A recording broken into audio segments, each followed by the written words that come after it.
Good evening. I'm Richard, and along with my wife Stella, we are very, very pleased to host the Carver Street Art Salon 6 years after its initial event. We've had so many exciting speakers over the years, artists, scholars, musicians, persons who are passionate about the areas of their research and interest.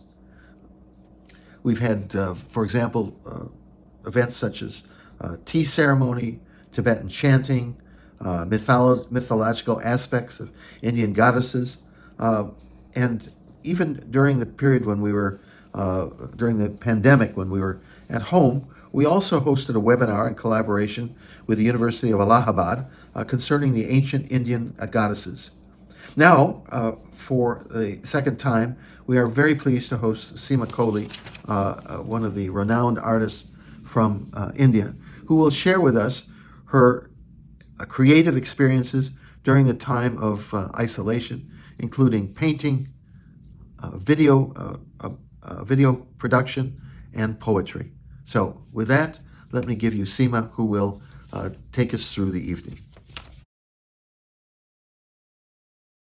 Sort of cleansed itself because all the industries were closed, and it was such a fabulous sight that I thought that why am I waiting for going to Goa? Let me just sit down here and do the work that I want to outside my studio. We were completely confined, like we were not even opening our doors and windows, everything, because we were so scared that air from the neighborhood where if somebody had the pandemic would enter our house. And it was bizarre, but it sounds bizarre now, then it was very different.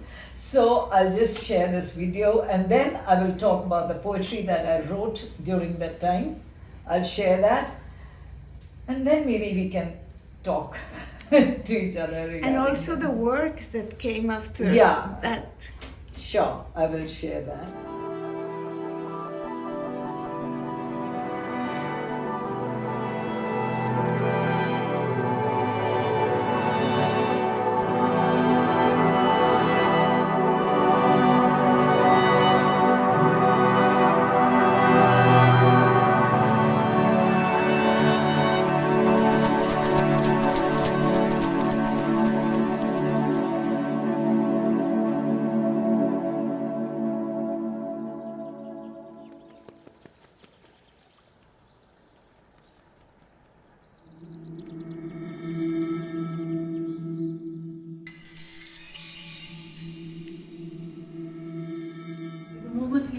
Are very kind of yogic and Tai Chi-ish, lifting of the arms and that it's very, it's sort of, and the whole idea of Chi, that whole the core strength that also sort of comes through as well.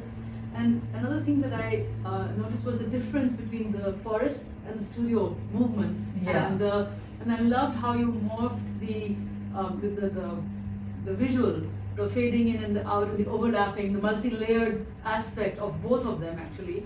The very slow fade in and out and all that. And the very different colors of the studio and the forest, and yet they kind of come together. And then you have this very violent instrument, the sword, but you use it in a very gentle way. But there's one part when you bring it up and it just like kind of, because for me it evokes these images of these beheadings and things that we've come across in the world. In a way, so and obviously that's not what you do, but it just kind of evokes that. And then another thought I had was that I was surprised when you said this on canvas, because somehow I thought it would be all on wood. On wood. But no, really beautiful work. Thank you. And I really love the film, and I agree with Ken. I think immersively would be amazing. Thanks a lot. It is the idea of sport was, of course, it invokes the violence or something, but for me it was something which was cutting off the dualities, and it was about aligning the center or various centers in the body and rising above it. It was much more the dualities of inner and outer, so that's what I was talking about. but of course it can be interpreted in many ways, and that's the beauty of art. And when there are no words. Thank you, it was really amazing. I wonder if you could comment on, in the video, I was very struck by the expression on your face, or rather the lack of expression on your face, and whether there's any connection with your comment on your paintings about not putting features. Yeah, on it the is. face. It is. It is to be sort of detached with whatever I was doing. There was a sense of detachment with it, you know, because I didn't want to have the sense of remorse, because there was no remorse. There was no happiness either, but there was peace. And peace, I think, comes from detachment. When there is no sorrow or happiness, that is the state when you are in peace. And this is not enacted. Actually, most of the times when I am doing any kind of these experiential works, I go into these spaces for various times, and I have a crew which has been there with me for the last 12 years, who sort of keep filming me, keep taking the movements, whatever I'm taking. There is no script in the beginning that what am I going to do. Yes, of course, I knew I needed a sword. Can I become a tree, forgiving, grounded, deep within, my roots crawling silently within silence and clenching the earth deep beneath? Did I nourish this earth, or did the earth nourish me? I question. My branches reach into infinity, the branches as my fingers.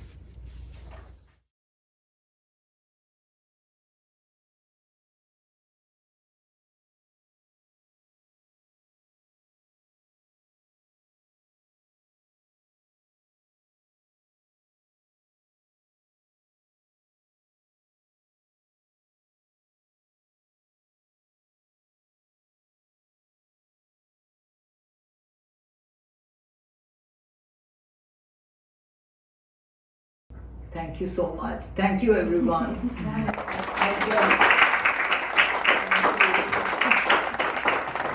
Amazing audience, and it was wonderful to be here. Thank you, Stella, Richard, like always.